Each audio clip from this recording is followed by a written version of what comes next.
Hello everyone, welcome back to my channel. So guys, इस video के अंदर मैं एक बहुत ही इंपॉर्टेंट टॉपिक लेके आई हूँ आप लोगों के लिए, जो कि है brainstorm therapy and approach.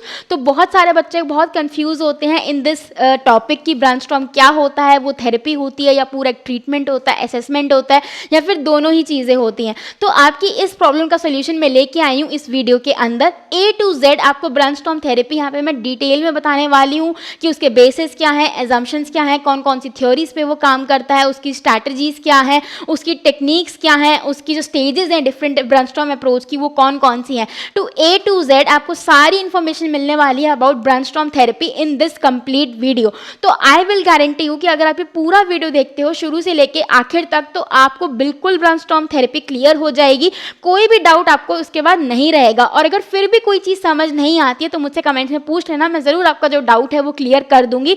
But I hope कि ये वीडियो आप लोगों के लिए बहुत ज़्यादा इन्फॉर्मेटिव रहेगी और बहुत ज़्यादा यूजफुल रहेगी। ऑल्सो इस वीडियो के अंदर जो भी मैंने आपको बातें बताई हैं, जो भी स्लाइड्स आपके सामने प्रेजेंट होगी, उन सब पे मैंने रेफरेंसेस दे रखे हैं, और उन रेफरेंसेस का जो पूरा रेफरेंस है वो मैंने एट द एंड वीडियो में दे रखा है। तो आप चाहो तो वहां से भी रेफरेंस लेके आप खुद भी जाके पढ़ सकते हो। बट इन अ नटशेल जो भी इन्फॉर्मेशन आप लोगों के लिए यूजफुल रहने वाली है वो सारी मैंने इस वीडियो के अंदर इंक्लूड करी है। तो आपको बिल्कुल भी घबराने की जरूरत नहीं है कि कहाँ से इन्फॉर्मेशन ली गई है, इसका क्या रिलायबल सोर्स है या नहीं है। सारे सोर्सेज हर स्लाइड के ऊपर मेंशन है, तो आपको बिल्कुल भी टेंशन लेने की ज़रूरत नहीं है। अब ये वीडियो अपना देखना शुरू करो। कोई भी डाउट हो, कोई भी दिक्कत हो तो मुझसे कमेंट्स में ज़रूर पूछ लेना। और अगर ये वीडियो अच्छा लगे, पूरा देखने के बाद अगर समझ आए, तो चैनल को ज़रूर सब्सक्राइब कर देना और मुझे कमेंट्स में ज़रूर बताना कि ये वीडियो आपको कैसा लगा। तो अब जल्दी से पढ़ते हैं ब्रेनस्टॉर्म थेरेपी। नाउ सबसे पहले हम ये समझते हैं कि जो ब्रेनस्टॉर्म थेरेपी है वो होता क्या है। सो एक्चुअल में देखो, जो ब्रेनस्टॉर्म थेरेपी है ना, इसमें आपकी थेरेपी पार्ट तो है ही, बट साथ में असेसमेंट पार्ट भी होता है। अगर आपने स्ट्रोक पढ़ा होगा, अगर आपने स्ट्रोक के बारे में पढ़ा होगा, यानी कि CVA के बारे में पढ़ा होगा, तो हम उसमें असेसमेंट के टाइम पे, या जब हम पेशेंट का प्रोग्रेस चेक कर रहे होते हैं, प्रोग्नोसिस चेक कर रहे होते हैं, तब हम ब्रेनस्टॉर्म की जो स्टेजेस होती हैं वो देखते हैं। ब्रेनस्टॉर्म स्टेजेस होती हैं, उनसे हम चेक करते हैं कि स्पास्टिसिटी है, फ्लेसिडिटी है, स्पास्टिसिटी चली गई, आइसोलेटेड जॉइंट मूवमेंट्स आ गई। तो इन सब टर्म से आप थोड़ा बहुत फेमिलियर होंगे। बट एक्चुअल में जो ब्रेनस्टॉर्म है ये एक थेरेपी भी है, it is also a therapy and also it is an assessment technique. तो ब्रेनस्टॉर्म का अगर नाम आता है तो उसमें थेरेपी भी इंक्लूडेड है और असेसमेंट भी इंक्लूडेड है, right. So brainstorm therapy is a neurophysiological approach of rehab that focuses on recovery of motor function following a stroke और ब्रेन इंजरी। तो देखो, सबसे पहले ये समझने की ज़रूरत है कि जो ब्रेनस्टॉर्म थेरेपी है उसका एप्लीकेशन कहाँ पे होता है। तो जब भी दिमाग के किसी हिस्से में चोट लगेगी बिकॉज ऑफ स्ट्रोक, या फिर कोई ब्रेन इंजरी हो गया, ट्रॉमेटिक ब्रेन इंजरी जिसे हम कह देते हैं TBI, उसकी वजह से अगर दिमाग में, ब्रेन में कोई भी इंजरी होती है, उसमें हम क्या देते हैं, ब्रेनस्टॉर्म थेरेपी या फिर ब्रेनस्टॉर्म अप्रोच हम उसके अंदर यूज करते हैं, राइट। सो ब्रेनस्टॉर्म थेरेपी याद रखना कि अगर कोई और डिसऑर्डर हो रहा है, किसी और एरिया में डिसऑर्डर हो रहा है, वहां पे यूज नहीं करी जाती। जब भी आपका ब्रेन अफेक्ट हो रहा है because of any injury, let it be stroke और अ ट्रॉमेटिक ब्रेन इंजरी, तो हम ये जो ब्रेनस्टॉर्म अप्रोच है इसको यूज करते हैं। नाउ ब्रेनस्टॉर्म मूवमेंट थेरेपी, इसको हम शॉर्ट में ना BMT भी कह देते हैं, that is Brunnstrom movement therapy. तो अगर कहीं BMT लिखा है तो समझ जाना। It uses reflexes to develop movement behaviour through sensory stimulation in order to inhibit spasticity and movement retraining to enhance recovery. अब ये सुन के तुम्हें कुछ भी समझ नहीं आया होगा कि यहाँ पे ये लिखा क्या है एक्चुअल में। तो यहाँ पे देखो, इस पैराग्राफ के अंदर जो ब्रेनस्टॉर्म का ट्रीटमेंट पार्ट है, जो थेरेपी पार्ट है, उसके बारे में बता रखा है कि एक्चुअल में क्या होता है कि जब हम ब्रेनस्टॉर्म थेरेपी पेशेंट को दे रहे होते हैं ना, तब उसके अंदर हम बहुत सारी चीज़ों का यूज़ करते हैं। जैसे कि हम सेंसरी स्टिमुलेशन देते हैं depending upon the condition of the patient, ठीक है, कि उसको फ्लैसिडिटी है या स्पास्टिसिटी है। अब तुम थोड़ा बहुत कंफ्यूज हो रहे होगे यहाँ पे, तो मैं तुम्हें ब्रीफ में एक चीज़ बता देती हूँ। पहले देखो, जब भी हमारे ब्रेन में कोई इंजरी होती है, ये हमारा ब्रेन है समझो, ब्रेन में कोई इंजरी हो गई, ठीक है, because of any reason brain में इंजरी हो गई। अब ब्रेन में जब इंजरी होती है तो सबसे पहले क्या होता है, एक मिनट, मैंने यहाँ एक पैराग्राफ, हाँ देखो, जैसे हमारे ब्रेन में कोई इंजरी हुई, स्ट्रोक हो गया, या फिर अगर कोई ट्रोमैटिक ब्रेन इंजरी का इवेंट भी हुआ है, ठीक है, तो उसके बाद क्या होता है ना, इमीडिएटली फ्लैसिडिटी आ जाती है, ठीक है। तो ये एक बेसिक है, तुम्हें पता होना चाहिए, तभी तुम ब्रेनस्टॉर्म के बारे में अच्छे से जान पाओगे, समझ पाओगे, ठीक है। तो जैसे ही स्ट्रोक होता है, सीवियर होता है अगर, तो बॉडी के अंदर सबसे पहले क्या आ जाता है, फ्लैसिडिटी आ जाती है। फ्लैसिडिटी का मतलब क्या होता है कि जो मसल के अंदर की टोन है, फ्लैसिडिटी में जो मसल की टोन है वो बिल्कुल गायब हो जाती है। जैसे लाश होती ना, ऐसे हाथ बिल्कुल पड़ा हुआ, पैर बिल्कुल उठ नहीं रहे, वो वाली चीज हो जाती है, ठीक है। So after some time spasticity begins to develop. अब जैसे ही फ्लैसिडिटी होती है उसके थोड़े टाइम बाद क्या होती है, स्पास्टिसिटी डेवलप हो जाती है, यानी कि मसल के अंदर टोन तो आ जाती है बट वो इतना मतलब टाइट हो जाता है कि वो मूवमेंट ही नहीं कर पाता, स्पास्टिक हो जाता है। थोड़े टाइम बाद क्या होता है, सिनर्जीज बिगेन टू अपीयर। धीरे धीरे स्पास्टिसिटी कम होने लग जाती है और सिनर्जीज बनने लग जाती है। जब स्ट्रोक पड़ा होगा तो आपने वहां पे सिनर्जीज का नाम जरूर सुना हुआ होगा। आपने जब स्ट्रोक पढ़ा होगा तो आपने सिनर्जी का नाम जरूर सुना होगा, जैसे कि flexion synergy, extension synergy. So usually these are two type of synergies which are seen in the upper limb as well as the lower limb. अब डिपेंडिंग की ब्रेन के कौन से हिस्से में चोट लगी है तो एक्सटेंशन, अब डिपेंडिंग कि ब्रेन के कौन से हिस्से में चोट लगी है तो अपर लिम ज़्यादा इफेक्टेड है या लोअर लिम ज़्यादा इफेक्टेड है, एक्सटेंसर सिनर्जी आएगी या फ्लेक्सर सिनर्जी आएगी। It all depends the extent and the location of the lesion. उसके बाद क्या होता है, स्पास्टिसिटी जो है वो फेड आउट हो जाती है और isolated joint movement begins to appear. अब ये वाली लाइन का मतलब तुम्हें अभी हो सकता है समझ ना आया हो। देखो सिनर्जी में क्या होता है ना कि अगर फ्लेक्शन सिनर्जी है तो पेशेंट अपना हाथ पूरा यूं करके रखेगा। स्ट्रोक के अगर तुमने कभी केसेस देखे हो या फिर गूगल पे तुम सर्च करना तो यूजुअली स्ट्रोक पेशेंट्स का जो हाथ होता है वो यूं मुड़ा रहता है, ठीक है। तो ये होता है सिनर्जी कि अगर मैं उनको बोलूं कि भाई तुम एल्बो को एक्सटेंड करो तो वो नहीं कर पाएंगे, वो पूरा हाथ ही मोड़ेंगे और सीधा करेंगे। बट जैसे जैसे ये चीज़ ठीक होने लगती है, रिकवरी होने लगती है, तो अगर मैं पेशेंट को बोलूं कि भैया सिर्फ अपने एल्बो का फ्लेक्शन एक्सटेंशन करो, वो आराम से कर लेगा बिना अपना शोल्डर हिलाए। सो ये होता है आइसोलेटेड जॉइंट मूवमेंट। अब ये सारी बात मैंने तुम्हें इसीलिए पहले बताया कि ताकि तुम्हारे दिमाग में एक क्लैरिटी आ जाए, एक ओवरव्यू मिल जाए कि जो ब्रेनस्टॉर्म है ये काम कैसे करता है। क्योंकि जो ब्रेनस्टॉर्म थेरेपी है ये हम स्ट्रोक या सीवीए के केसेस में या फिर टीबीआई के केसेस में ही यूज करते हैं जहां पे हमारे ब्रेन को इंजरी हो रही है। अगर किसी और पार्ट में इंजरी है तो वहां पे ब्रेनस्टॉर्म की टेक्निक्स नहीं अप्लाई होंगी, ठीक है। तो ये मैंने आपको एक ब्रीफ ओवरव्यू दे दिया है ब्रेनस्टॉर्म थेरेपी पढ़ने से पहले, राइट। अब हम पढ़ते हैं brief history about the Brunnstrom. So ये जो टेक्निक थी ये डेवलप करी थी साइने ब्रेनस्टॉर्म ने। ये एक स्वेडिश फिजिकल थेरेपिस्ट थी इन दी 1960s। सो इन्होंने हमारी जो ब्रेनस्टॉर्म थेरेपी है वो डेवलप करी थी। Her work on hemiplegia. अब इन्होंने देखो हेमीप्लीजिया पे ही काम किया है। अब हेमीप्लीजिया कब होगा, जब ब्रेन में कोई इंजरी होगी, या तो स्ट्रोक होगा या टीबीआई होगा, right. And it was based on various traditional neurophysiological theories of motor control such as hierarchical model of neural organisation. अब देखो इन्होंने क्या किया, इन्होंने हेमीप्लीजिया के ऊपर काम किया। तो जब इन्होंने काम करना शुरू किया ना तो उससे पहले से ही हमारे पास कुछ ऑलरेडी नोन थ्योरीज थी। थ्योरीज कैसे कि हमारी रिफ्लेक्स थ्योरी हो गई, हायरार्किकल थ्योरी हो गई, जो शेरिंगटन जैकॉब्सन ने थ्योरीज वगैरह दी थी वो भी मैं आपको आगे पढ़ाऊंगी इस वीडियो में।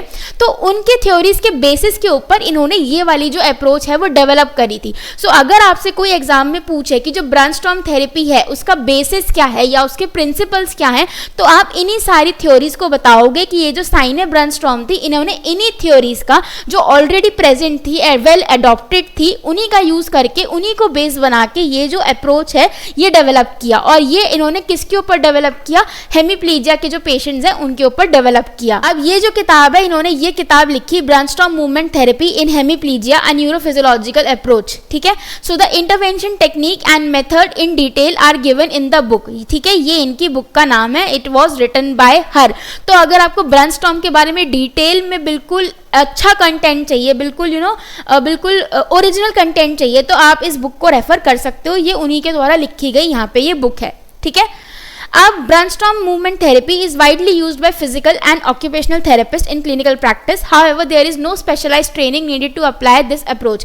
अब यहाँ पे एक जो बहुत क्वेश्चन आता है कि ये जो ब्रेनस्टॉर्म थेरेपी है इसके लिए हमें कोई कोर्स करना पड़ता है या फिर कोई सर्टिफिकेशन लेना पड़ता है, तो ऐसा नहीं होता। आपको आपके बीपीटी या एमपीटी के कोर्स के दौरान ही ये चीज़ समझाई जाती है, पढ़ाई जाती है और उसी के बेसिस पे आप इसको ट्रीटमेंट को अप्लाई कर सकते हो। इसमें कोई स्पेशलाइज्ड ट्रेनिंग नहीं चाहिए। बट क्योंकि ये जो ब्रैनस्टॉर्म थेरेपी है, ब्रैनस्टॉर्म अप्रोच जो है, इसमें बहुत बच्चे कंफ्यूज हो जाते हैं, उनको नहीं समझ आता कि ये अप्रोच काम कैसे करती है, इसमें ट्रीटमेंट भी होता है या असेसमेंट भी होता है या दोनों ही चीज़ें होती है। तो वो मैंने आपको ऑलरेडी क्लियर कर दिया है कि इसमें ट्रीटमेंट भी होता है और इसमें असेसमेंट भी होता है। सो इसी वजह से बहुत बच्चे कंफ्यूज हो जाते हैं, बट इस वीडियो को अगर पूरा देख लोगे तो कंफ्यूज नहीं होगे। एक एक चीज़ मैंने इस वीडियो में बहुत अच्छे से छांट के आर्टिकल्स में तुम्हें बताई है यहाँ पे, और यहाँ पे हर आर्टिकल का रेफरेंस तुम्हें हर स्लाइड में दिख जाएगा कि मैंने कौन सी इन्फॉर्मेशन कहाँ से ली है। तो अगर तुम्हें एग्जाम में भी कोट करके आने हो तो इन आर्टिकल्स को कोट कर देना, एक बहुत अच्छा इंप्रेशन पड़ता है। राइट, अब ये तुम्हें ऑलरेडी मैं बता चुकी हूँ ये सारी इन्फॉर्मेशन, ठीक है। अब हम बात करते हैं बेसिस ऑफ ब्रैनस्टॉर्म असेसमेंट। अब सबसे पहले हम पढ़ेंगे असेसमेंट, क्योंकि असेसमेंट करोगे तभी तो ट्रीटमेंट करोगे, right. So in developing a conceptual framework for the treatment of hemiplegia, Brainstorm referred to the studies of। अब जैसा कि मैंने तुम्हें पहले स्लाइड में ही बताया था कि ये जो साइने ब्रैनस्टॉर्म थी, इन्होंने जो already available base of knowledge था उसी का यूज करके, उसी को बेसिस बना के, उसी को फाउंडेशन बना के, उसके ऊपर अपनी ये जो थेरेपी थी, ब्रैनस्टॉर्म थेरेपी या ब्रैनस्टॉर्म अप्रोच, ये डेवलप करी थी। और ये किसके लिए करी थी डेवलप? जिन पेशेंट्स को हेमीप्लीजिया था उनके लिए डेवलप करी थी, यानी कि जिनको पैरालिसिस था उनके लिए डेवलप करी थी। अब इन्होंने कौन कौन से साइंटिस्ट या रिसर्चर्स की थ्योरीज को अपनाया था? शेरिंगटन की, हगबर्थ की, जैक्सन की एंड ट्विचहेल की। तो ये सारे जो रिसर्चर्स थे या फिर ये सारे जो साइंटिस्ट थे, इनकी जो काम था, इनको बेसिस बना के इसने अपनी ये ब्रैनस्टॉर्म थेरेपी बनाई। अब जो शेरिंगटन था, इसने कौन सी थ्योरी दी थी? Postural reflex theory. So postural reflex theory का भी यहाँ पे काम होता है इनकी अप्रोच में। जो हैगबर्ट थे, उन्होंने excitatory and inhibitory areas on the skin which should be used by the therapist to influence motor response, उन्होंने ये सारी चीजें हमें बताई थी। अब ये एक्साइटेटरी और इनहिबिटरी एरियाज क्या है? जैसे कि आप कौन से एरिया ऑफ स्किन को टच करो कि आपका ब्रेन का वो वाला सेंटर एक्टिवेट हो जाए, ठीक है। आप कौन से एरिया ऑफ स्किन को टच करो कि एक पर्टिकुलर जो आपका ब्रेन का एरिया है वो इनहिबिट हो जाए या एक्साइट हो जाए, ठीक है। तो ये सारी जो बातें थी, ये हमें किसने बताई थी? ये हमें हैगबर्थ ने बताई थी 1954 के अंदर, ठीक है। जैक्सन ने क्या किया था? इन्होंने एक हायरार्कियल मॉडल थ्योरी दी थी, ठीक है। अभी सिर्फ देख लो कि ये जो साइने ब्रैनस्टॉर्म है, इन्होंने इन सारे रिसर्चर्स का जो काम था उसका बेसिस बनाया था। तो इन सारे रिसर्चर्स ने काम कौन कौन सा किया था? तो इनके जो काम है वो ये लिखे हुए हैं। ट्विचवेल ने क्या किया था? इन्होंने ये बताया कि जो मोटर रिकवरी होती है ये एक predictable step wise course follow करती है। Although a patient may reach a plateau, no stage was skipped nor order altered। अब ट्विचवेल ने क्या बोला कि जब भी आपको कोई बीमारी हो गई, ठीक है, आपको स्ट्रोक हुआ या टीबीआई हो गया, उसके बाद जो आपकी मोटर रिकवरी होगी, यहाँ पे ध्यान रखना, यहाँ पे सेंसरी रिकवरी नहीं बोला गया, यहाँ पे मोटर रिकवरी बोला गया है। तो इन्होंने बोला कि जब भी किसी को मोटर रिकवरी होगी तो उसका जो स्टेज होगा वो सबके लिए कॉमन होगा। अगर सबसे पहले फ्लैसिडिटी आएगी तो सबसे पहले फ्लैसिडिटी ही आएगी, सीधा स्पास्टिसिटी नहीं आएगी। स्पास्टिसिटी के बाद आपकी सिनर्जीज डेवलप होंगी तो सिनर्जीज डेवलप होंगी, और सिनर्जीज डेवलप होने के बाद आइसोलेटेड जॉइंट मूवमेंट भी आएगा, चाहे कम ज्यादा आए पर आएगा। तो ये एक प्रॉपर सीक्वेंस है। इसमें कोई स्टेज कम ड्यूरेशन की हो सकती है, कोई स्टेज ज्यादा ड्यूरेशन की हो सकती है, डिपेंडिंग अपॉन पेशेंट, बट ये चारों ही स्टेजेस हर पेशेंट में आपको देखने को मिलेंगी। तो इन्होंने ये डिमॉन्स्ट्रेट किया था कि जो मोटर रिकवरी है वो एक प्रॉपर पर्टिकुलर ऑर्डर फॉलो करती है। अब इन चारों ही रिसर्चर्स की बातों का यूज करके साइने ब्रैनस्टॉर्म ने अपनी जो ब्रैनस्टॉर्म थेरेपी है इसको डेवलप किया था on hemiplegic patient. Brunnstrom use this information to define 6 stages of recovery which were to form the basis of assessment and treatment। अब ये जो ब्रैनस्टॉर्म के असेसमेंट की हम बात करते हैं, इन्होंने क्या किया? ये जो हमने अभी थ्योरीज पढ़ी यहाँ पे, इन्हीं सब का यूज करके एक असेसमेंट टेक्निक बनाई जिसके अंदर 6 स्टेजेस इन्होंने बताई। सो स्टेजेस ऑफ रिकवरी, ठीक है, स्टेजेस ऑफ रिकवरी ये हम यूज करते हैं फॉर दी असेसमेंट, ठीक है। तो ब्रैनस्टॉर्म का असेसमेंट अगर कोई पूछेगा तो आपको ये 6 स्टेजेस ऑफ रिकवरी लिख के आनी है। It assesses the motor recovery of the patients. तो यहाँ पे ध्यान रखना कि ये मोटर रिकवरी के स्टेजेस है, ना कि सेंसरी रिकवरी की, ठीक है। So the stages were describe the sequence of motor recovery after stroke based on. अब ये जो इन्होंने 6 स्टेजेस दी हैं जो मैं अभी आपको आगे बताऊंगी, ये किसके ऊपर बेसिस है?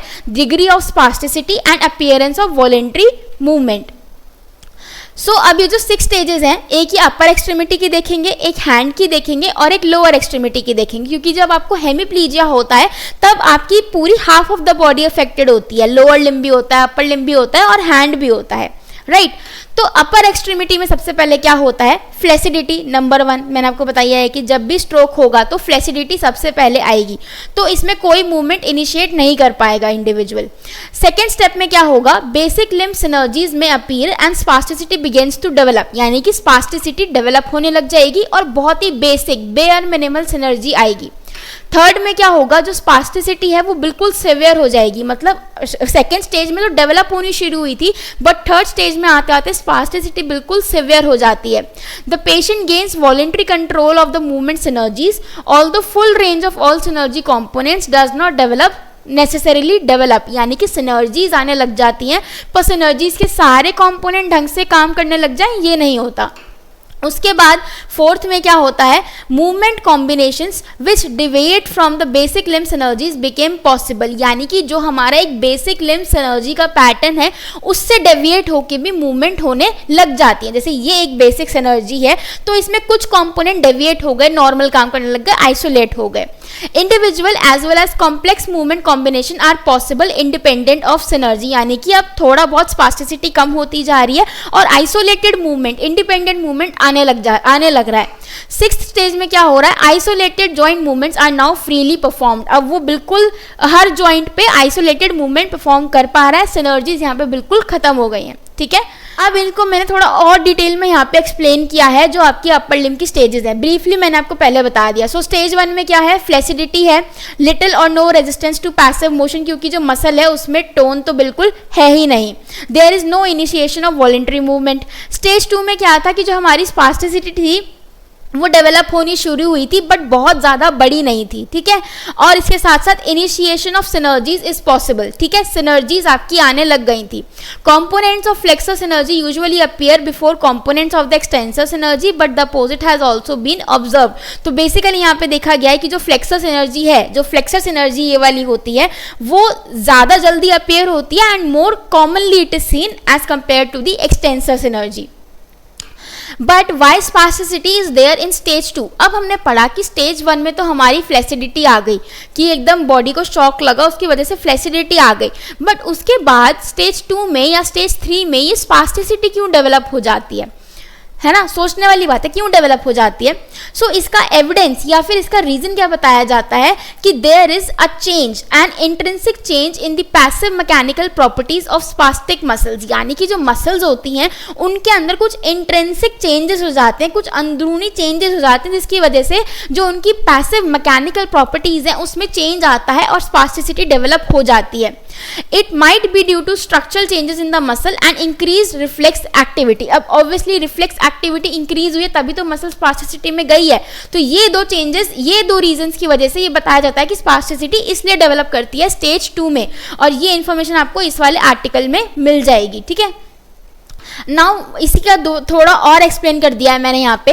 तो spasticity that follows the initial flaccidity is the result of enhancement of autogenic excitation of the Ia annular spiral receptors of the muscle spindle. So basically जो मैंने आपको यहाँ पे ये रिफ्लेक्स एक्टिविटी वाला रीजन बताया है ना, इसी को थोड़ा डिटेल में मैंने यहाँ पे समझा दिया है। सो ये सिर्फ प्योरली आपकी अंडरस्टैंडिंग के लिए है कि आपको पता हो कि ऐसा क्यों होता है। पेपर में अगर ज़्यादा ये स्लाइड समझ नहीं आती ज़्यादा तो ये भी बोल के आओगे कि रिफ्लेक्स एक्टिविटी बढ़ जाती है इसीलिए ऐसा होता है, बट थोड़ा खुद की अंडरस्टैंडिंग के लिए, समझने के लिए मैंने ये स्लाइड यहाँ पे आपके लिए बना दी है।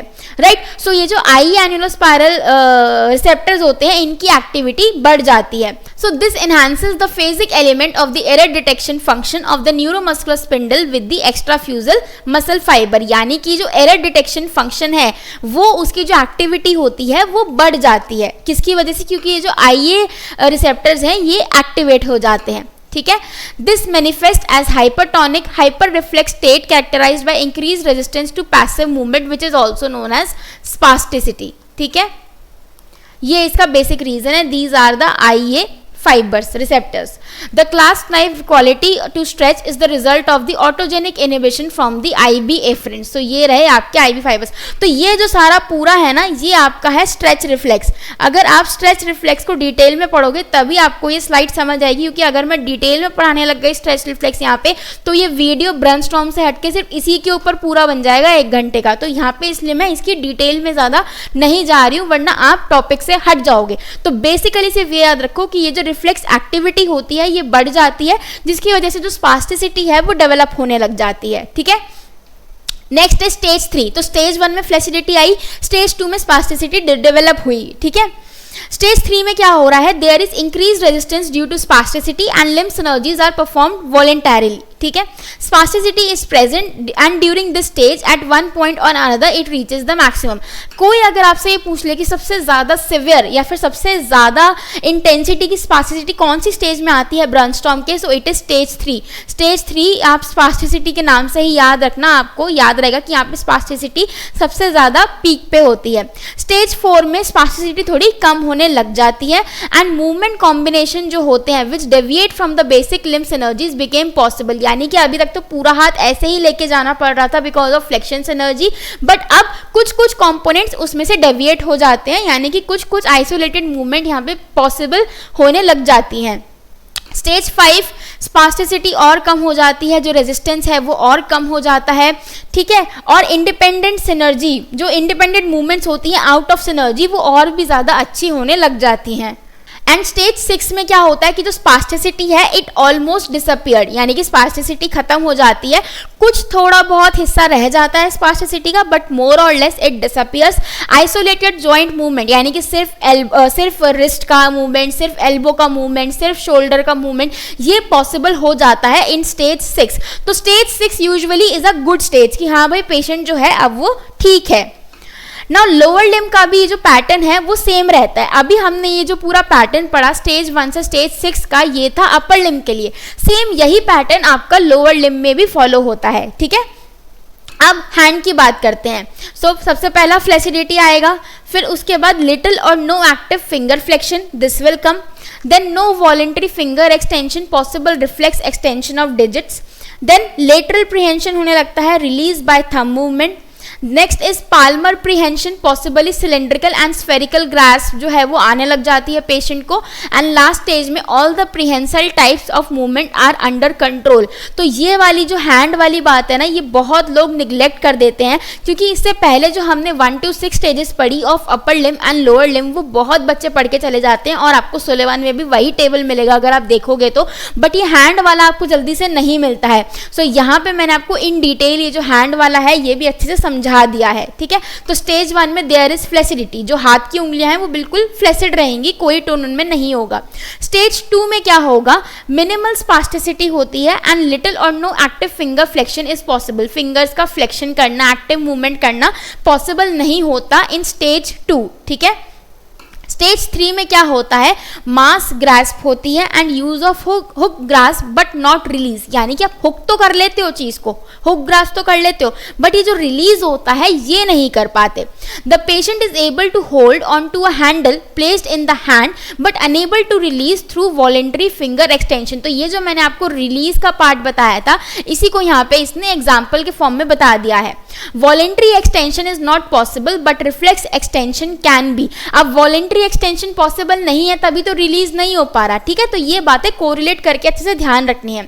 स्टेज 4 में क्या हो रहा है, patient is able to grasp with the fingers while the wrist is extended and able to release the fingers while the wrist is flexed. तो यहाँ पे देखो एक्टिव और पैसिव इनसफिशिएंसी का यूज किया गया है। ठीक है, lateral prehension, release by thumb movement. तो स्टेज 4 के अंदर बेसिकली बंदा क्या है, फ्लेक्शन एक्सटेंशन कर लेता है फिंगर्स का, बट हमें रिस्ट की जो पोजीशन है वो ध्यान में रखनी पड़ती है। ठीक है, स्टेज 5 में क्या होता है, वॉलेंट्री मास एक्सटेंशन। अब यहाँ पे मास एक्सटेंशन जो है, एक्सटेंशन मूवमेंट जो है वो आने लग जाती है and the patient is able to control cylindrical and spherical grasp with limited functional use. पकड़ने लग जाता है, यानी कि पाल्मर प्रिहेंशन जो है वो पेशेंट का आ जाता है, सही तरीके से डेवलप हो जाता है।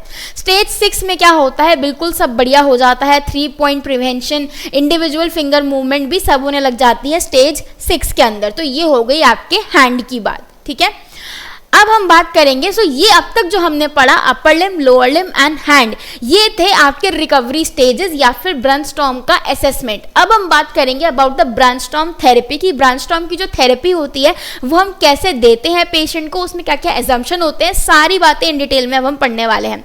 सो assumptions and basis of Brunnstrom therapy. Now कौन कौन सी थेरेपीज पे या कौन कौन सी थ्योरीज पे इन्होंने फोकस किया है। सो इनकी जो पहली एजम्पशन है वो ये है कि reflexes are the basic building block of movement.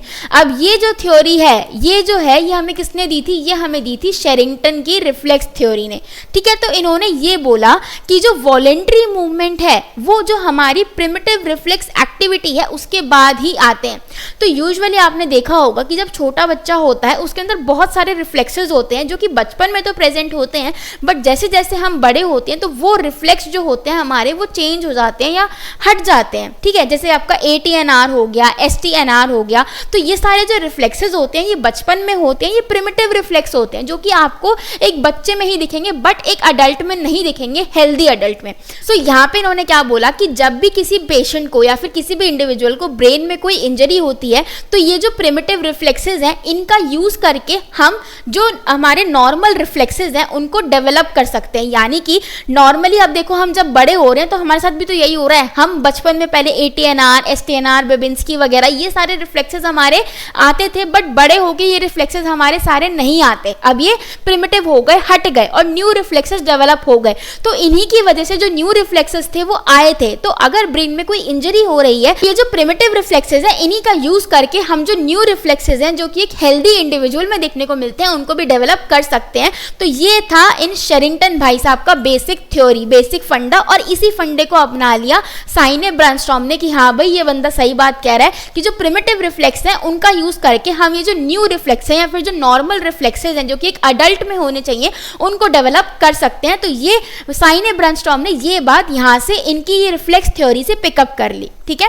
So these reflexes can be used initially to elicit initial movement in the flaccid limbs. तो मैं पेशेंट के अंदर ATNR करा सकती हूँ, STNR करा सकती हूँ, ठीक है। ये सारे रिफ्लेक्सेस देके मैं उसकी जो नॉर्मल मूवमेंट है उसको इनिशिएट कर सकती हूँ। तो ये इस स्लाइड का जिस्ट है, ठीक है। Next theory is motor recovery follows a predictable hierarchical sequence. तो ये हमें किसने दिया था, ये हमें दिया था जैकॉब्सन ने hierarchical model of motor control में। इन्होंने हमें ये वाली थ्योरी दी थी। इन्होंने ये बोला कि जो हायर सेंटर हैं ये कंट्रोल करते हैं और इनहिबिट करते हैं लोअर सेंटर्स को। After injury the reverse happens, recovery stages goes from primitive movement pattern to complex voluntary movement passing through identifiable stages. अब इन्होंने क्या बोला, इन्होंने बोला कि हमारा जो पूरा ब्रेन है उसमें एक सबसे ऊपर बैठा है और वो सारे लोअर सेंटर्स को कंट्रोल कर रहा है। जैसे कि जो हमारा ब्रेन है वो सबसे हायर लेवल का वो है देखने वाला, एक तरीके का राजा है, वो चाहे तो कंट्रोल कर सकता है, वो चाहे तो इनहिबिट कर सकता है, वो कुछ भी करा सकता है, ठीक है। तो इन्होंने बोला कि ये जो राजा होता है ये सारे काम करता है एक नॉर्मल इंडिविजुअल के अंदर, जो कि केस में हमारे केस में क्या है, हमारा ब्रेन है। बट जब कोई भी इंजरी हो जाती है, जब कुछ भी ब्रेन में दिक्कत हो जाती है तो उसका जो कंट्रोल होता है वो लॉस्ट हो जाता है। तो वो जो कंट्रोल कर पा रहा था वो नहीं कर पा रहा, तो जो लोअर सेंटर्स हैं अब सारा काम वो देखते हैं, ठीक है। तो इसने क्या बोला कि एक तो ये हायरार्की बनी हुई है, यानी कि एक सबसे ऊपर है नंबर 1 पोजीशन पे, फिर नंबर 2 पोजीशन पे है, फिर कोई नंबर 3 पोजीशन पे है। तो जैसे मतलब बड़ी बड़ी ऑर्गेनाइजेशंस में होता है, एक बॉस होता है, फिर उसके नीचे एक मैनेजर होता है, फिर नॉर्मल स्टाफ होता है, फिर एम्प्लॉयज आते हैं। तो ऐसे एक हायरार्की बनी होती है। ऐसे ही हमारे ब्रेन और इन सब में भी एक हायरार्की बनी हुई है, ठीक है। इन्होंने ये चीज़ बोली और इन्होंने ये बोला कि जो हमारी मोटर रिकवरी होती है आफ्टर एनी इंजरी या स्ट्रोक या TBI कुछ भी हो जाता है, तो वो जो मोटर रिकवरी होती है वो स्टेजेस में आती है, जैसे कि हमने ऑलरेडी पढ़ा। तो जो साइने ब्रांस्टॉर्म थे उन्होंने यहाँ से ये बात उठा ली कि भैया जो रिकवरी होती है वो आइडेंटिफिएबल स्टेजेस में आती है जिनको आप आइडेंटिफाई कर सकते हो। तो ये इस पूरी स्लाइड का जिस्ट था। इन्होंने इस वाली थ्योरी से ये बात उठा ली साइने ब्रांस्टॉर्म ने, ठीक है। फिर उन्होंने क्या बोला, तीसरी थ्योरी क्या आई, synergistic patterns are normal in early recovery. कि ये जो सिनर्जिस्टिक पैटर्न्स हमने देख रहे थे अभी, हमने जो अभी ब्रांस्टॉर्म की असेसमेंट की 6 स्टेजेस भी पढ़ी हैं, उसमें हमने देखा है कि जो सिनर्जीज हैं वो डेवलप हो रही हैं, ठीक है। तो इन्होंने बोला, एक थ्योरी ने ये बोला कि ये जो सिनर्जिस्टिक पैटर्न्स हैं ये नॉर्मल होते हैं रिकवरी के टाइम पे। So when voluntary control is weak the nervous system recruits mass patterns to produce movement. It is assumed by Branstorm that these synergies are not abnormal initially, as they can be used therapeutically before being broken down into isolated movement. अब यहाँ पे साइने ब्रनस्टॉर्म क्या कहना चाह रही हैं कि हमारा जो ब्रेन होता है, अब देखो यूजुअली क्या है, ब्रेन के अंदर चोट लग गई, ठीक है, उसका जो मूवमेंट है पूरा हेमिप्लीजिया में चला गया। तो अब अगर पेशेंट मूवमेंट इनिशिएट ही नहीं कर पा रहा, उसके अंदर स्पास्टिसिटी इतनी आ रही है, तो वो क्या करेगा, अगर सिर्फ फिंगर्स का मूवमेंट नहीं हो पा रहा तो वो पूरे हाथ को ही मूवमेंट कर लेके जा रहा है कि चलो एटलीस्ट कुछ तो हो रहा है, सिर्फ फिंगर्स या एल्बो का काम नहीं हो पा रहा है आइसोलेटेड, तो एटलीस्ट मास मूवमेंट तो परफॉर्म कर पा रहा है इंडिविजुअल। तो इसी मास मूवमेंट का यूज करके मैं इसकी थेरेपी कर सकती हूँ, इसको रिहैबिलिटेट कर सकती हूँ, ठीक है। तो साइने ब्रनस्टॉर्म ने ये बात बोली कि ये हमारी बॉडी का एक कंपेंसेटरी मैकेनिज्म है, ठीक है, कंपेंसेट करने के लिए जो उसका लॉस हुआ है कि ये इंडिविजुअल जॉइंट मूवमेंट की जगह जो मास मूवमेंट्स है वो करवा रहा है। तो इसको हम यूज कर सकते हैं और इन सिनर्जीज के बेसिस के ऊपर ही हम अपना जो ट्रीटमेंट है वो पेशेंट को दे सकते हैं। ये साइने ब्रनस्टॉर्म ने यहाँ से ये बात उठा ली, ठीक है।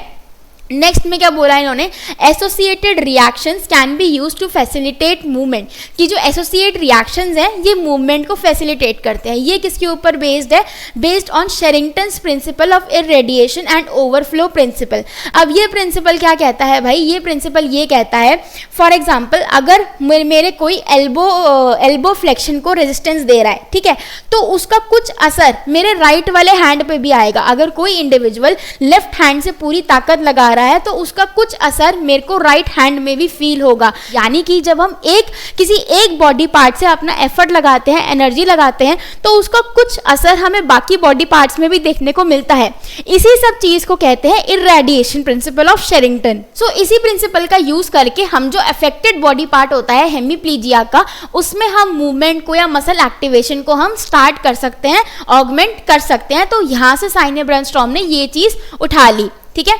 Next is sensory input and neurophysiological facilitation can evoke motor output. अब यहाँ पे देखो इन्होंने क्या बोला है कि अगर हम कोई सेंसरी इंटरवेंशन करते हैं, कोई सेंसरी थेरेपी देते हैं, कोई सेंसरी टेक्निक हम यूज करते हैं, तो उसकी वजह से जो मोटर रिस्पॉन्सेज हैं वो एलिसिट हो जाते हैं। अब एलिसिट क्यों होंगे, क्योंकि यहाँ पे प्रोप्रियोसेप्टर्स प्रेजेंट है, एक्सटेरोसेप्टर्स प्रेजेंट है, different type of receptors are present on our skin, right.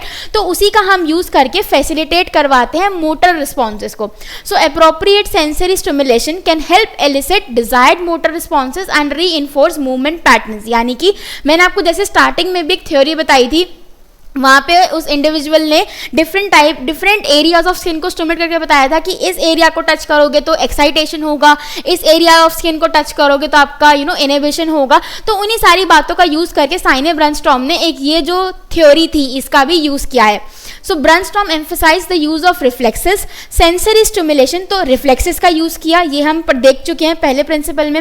उन्होंने सेंसरी स्टिमुलेशन का यूज किया है एंड पोजीशनिंग का यूज किया है to elicit and reinforce the motor response. क्योंकि एंड में जो हेमिप्लीजिया का पेशेंट है, जिसको हेमिप्लीजिया है, उसको पैरालिसिस है और मूवमेंट का जो इनिशिएशन है वो नहीं कर पा रहा है because the person is having motor plegia, ठीक है। तो मोटर मूवमेंट जो है वो इनिशिएट नहीं कर पा रहा है, तो हमें अल्टीमेटली उसकी जो मूवमेंट है वही इनिशिएट करवानी है। और ये जो मूवमेंट इनिशिएट है ये कैसे हो पाएगी, ये इन 3 चीज़ों का फॉलो करके हो पाएगी। तो साइने ब्रनस्टॉर्म ने ये सारी जो टेक्निक्स हैं ये यूज करी हैं इन थ्योरीज के बेसिस पे, ठीक है। Next is recovery can plateau at any stage. So recovery may stop at any stage and is influenced by lesion severity and sensory motor involvement. किसी भी स्टेज पे जाके फ्लेसिडिटी, स्पास्टिसिटी, सिनर्जीज, आइसोलेटिव, किसी भी स्टेज पे जाके जो आपकी रिकवरी है वो प्लेट्यू हो सकती है। So ब्रनस्टॉर्म assume that a patient में स्टक एट अ स्टेज, एक स्टेज पे आके जो पेशेंट की रिकवरी है वो रुक सकती है।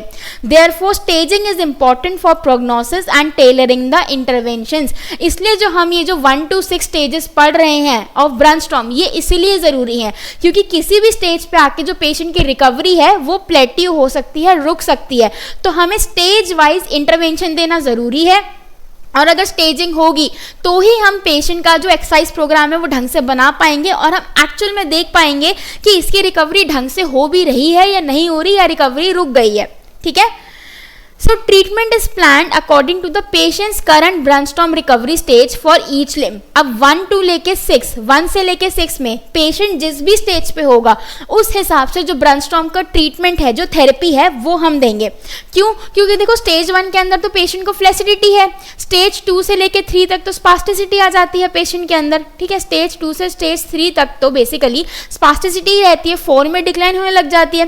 तो जो ट्रीटमेंट मैं फ्लेसिडिटी के लिए दूंगी in stage 1, it will be different from the treatment which I will give for spasticity. Right. तो पेशेंट को ट्रीटमेंट से पहले हमें पेशेंट का असेसमेंट करना इसलिए ज़रूरी हो जाता है because our treatment will vary according to it. Right. So um क्या होना चाहिए हमारे ट्रीटमेंट का? Is to use synergies and reflexes in early stages to elicit movement, then break down in later stages to achieve selective control. So पहला हमारा ये देखो, stage 1 तो फ्लेसिडिटी की है तो उसमें तो आप हटाई दो, उसका तो ट्रीटमेंट अलग होता है. स्टेज 2, 3 एंड 4 भी यूजुअली में हम क्या करते हैं, स्पास्टिसिटी को कम करने की कोशिश करते हैं. स्पास्टिसिटी को हम कम करने की कोशिश करते हैं, वो सारी टेक्निक्स हम यहाँ पे अप्लाई करेंगे.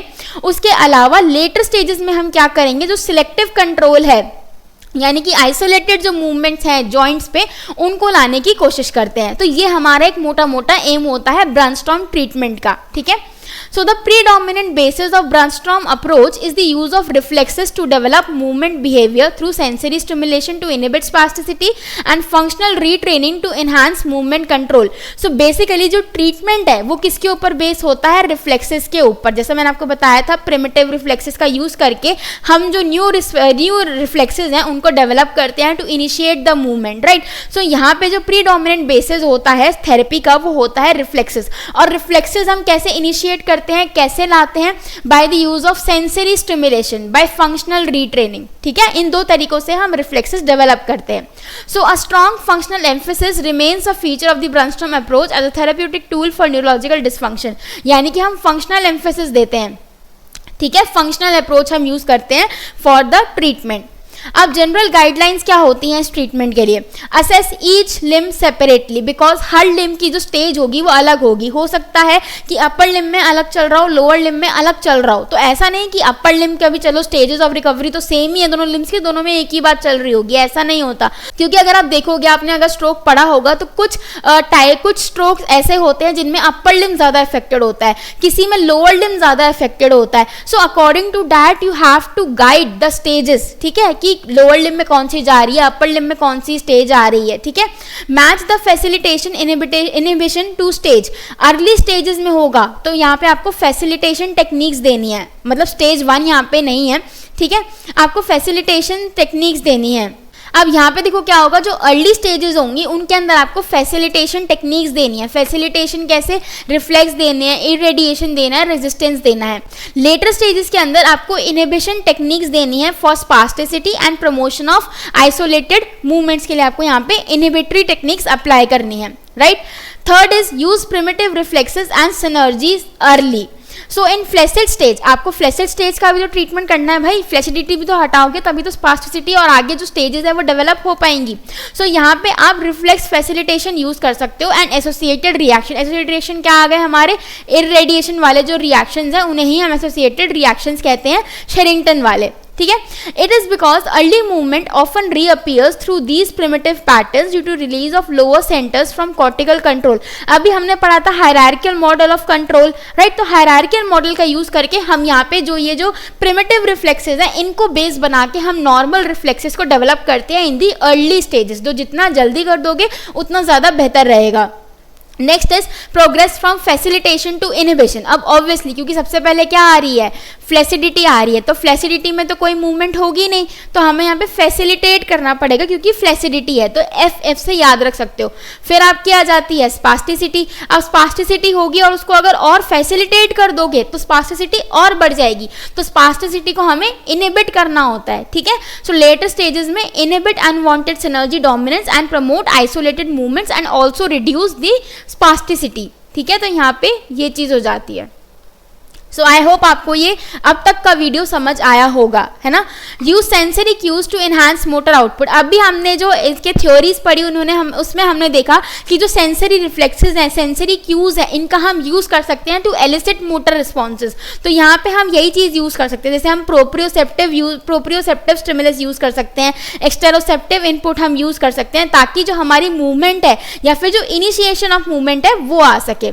Sixth is integrate functional and goal directed task. ठीक है, तो यहाँ पे यूजुअली हमें जो पेशेंट के एडीएल्स हैं उनके साथ मिलता जुलता हमें टास्क पेशेंट को देना चाहिए। ठीक है, so Brunnstrom approach did attempt to address the complexities of the movement behaviour through the use of goal directed practice strategy. Basically patient को जो एक्सरसाइज करानी है वो गोल डायरेक्टेड होनी चाहिए कि चलो भाई इस फिंगर को इस फिंगर से टच करो, तो एक गोल दे दिया आपने पेशेंट को, फॉर एग्जाम्पल। ठीक है, next is monitor and manage spasticity. तो स्पास्टिसिटी को हमें इनिबिट करना है, तो यहाँ पे इनिबिटरी टेक्निक्स का हम यूज करेंगे to inhibit the spasticity. So use slow controlled stretching and positioning to reduce spasticity wherever necessary, right.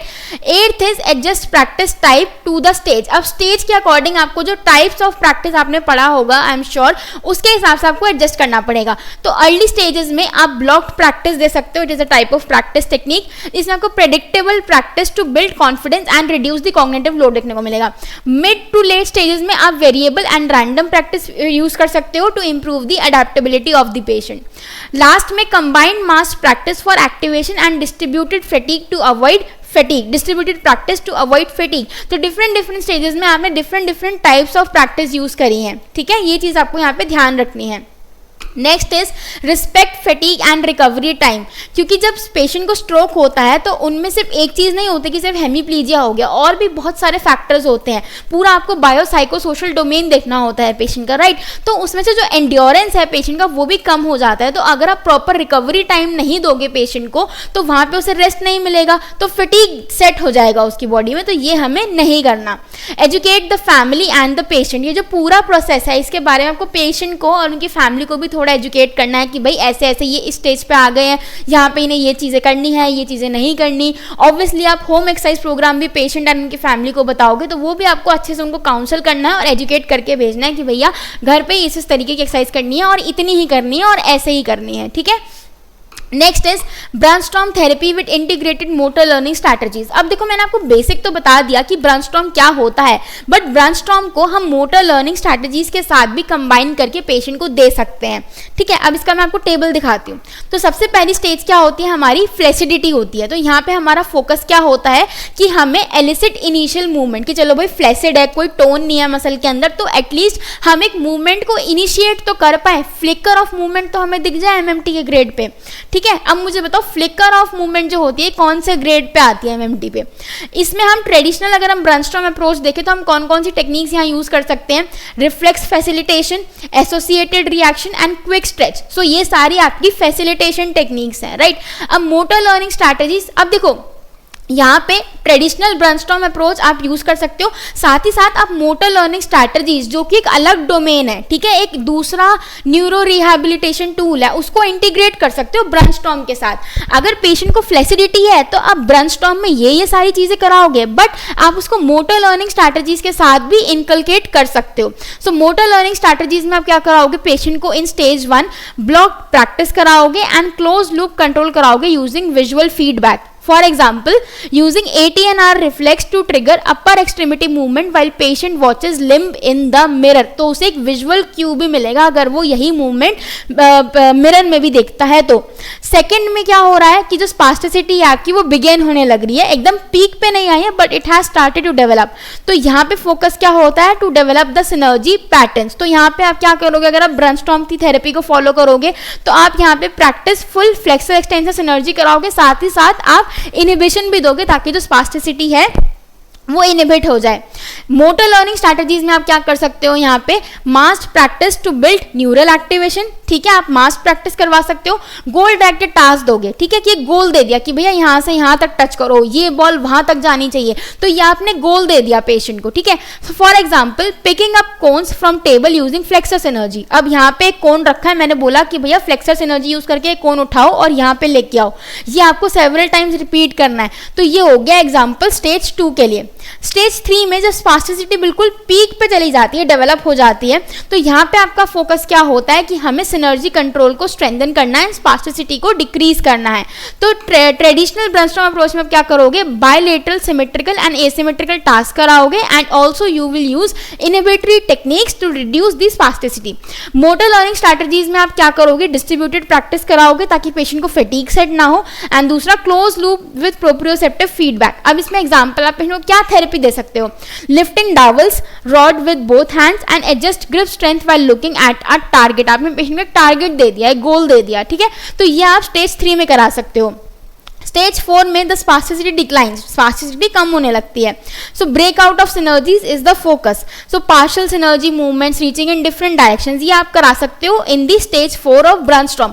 But motor learning में आप क्या करा सकते हो इसके साथ साथ कि टास्क स्पेसिफिक ट्रेनिंग दे दी, सिंपल चीजों से स्टार्ट किया और कम्प्लेक्स में चले गए। For example reaching for cup on the table then adding obstacle in the course of the table surface. अभी तक मैंने क्या बोला था कि भैया तुम यहाँ से तुम्हारा टेक कप रखा है, वो उठा के तुम यहाँ ले आओ। अब मैंने उस कप के आगे बहुत सारी चीजें रख दी, मैंने उस कप के आगे 3 कप और रख दी और कह दिया कि तुम्हें सबसे पीछे वाला कप उठा के यहाँ लाना है, ठीक है। तो मतलब सिंपल टास्क से मैंने उसे कम्प्लेक्स बना दिया। तो ये हो गया आपकी स्टेज 4 का ट्रीटमेंट, ठीक है। 5th में क्या हो गया, कम्प्लेक्स कॉम्बिनेशन हो जाता है। प्रमोट सिलेक्टिव मूवमेंट हमारा फोकस रहता है कि आइसोलेटेड मूवमेंट जो है वो आने लग जाए। तो इसमें हम क्या कराएंगे, आइसोलेटेड जॉइंट ट्रेनिंग कराएंगे एंड क्रॉसिंग मिड लाइन यानी कि opposite side of the body की भी मूवमेंट्स करवाएंगे ट्रेडिशनल ब्रेनस्टॉर्म में। मोटर लर्निंग में हम क्या कर सकते हैं, वेरिएबल प्रैक्टिस करवा सकते हैं, open loop elements to encourage anticipatory control. एकदम से कोई चीज आ गई पता नहीं चलेगा पेशेंट को, तो यहाँ से वो सीखेगा धीरे धीरे। Picking different objects at different height with looking first, ठीक है।